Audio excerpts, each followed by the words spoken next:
Welcome to today's episode of Around the Globe in 5 Minutes. Most of us woke up to the very refreshing news of America, in conjunction with the IDF, has put the world in a safer place. I know a lot of people are going to disagree with me, but absolutely necessary that those nuclear sites be put out of action. Because for years, a lot of world leaders have sat by while colluding with a murderous regime like that and just allowing them inch by inch, day by day, week by week to keep enriching uranium for their nuclear warheads and making the place a real dangerous place indeed.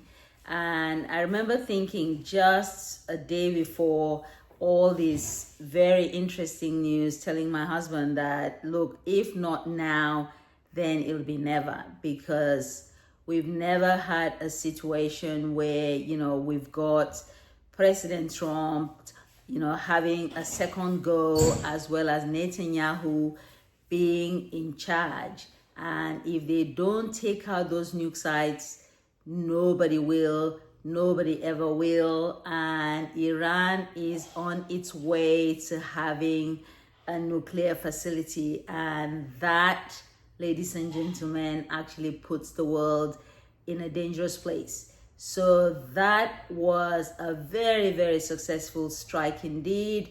And I think the world is all the better for it. All the people who are whinging, complaining, and carrying on, they've been talking to these people for years.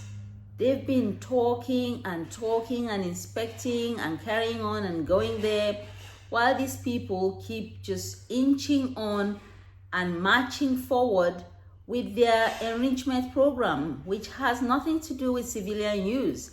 And if it has something to do with civilian use, why hide it? Hundreds of feet underground, under rocks, and so on.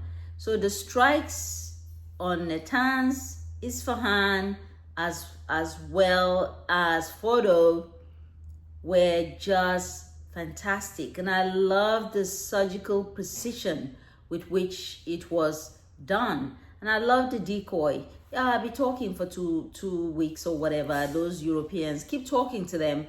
I give you 2 weeks to keep talking. That was a master class in war decoy. Okay, that was a master class. Students of war history, you need to study what has just taken place. Will Iran retaliate?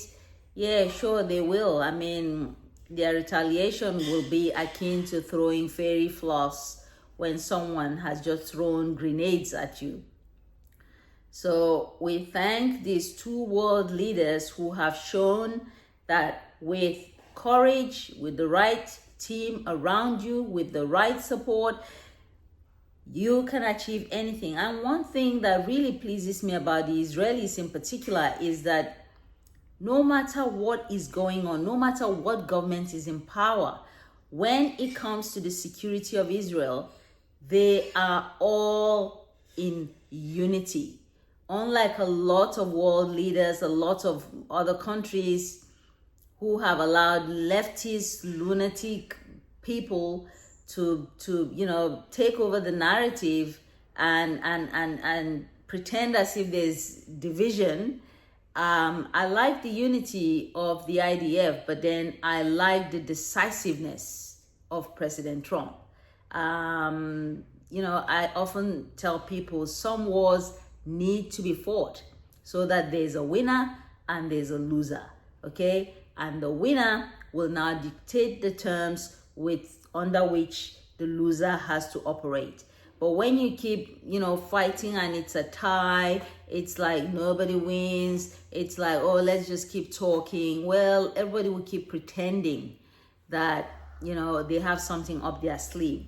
So when Reagan, at least in modern times, says peace through strength, this is a classic example Let me know your comments down below. I'll be happy to engage and, just have a discussion with you guys. Thank you.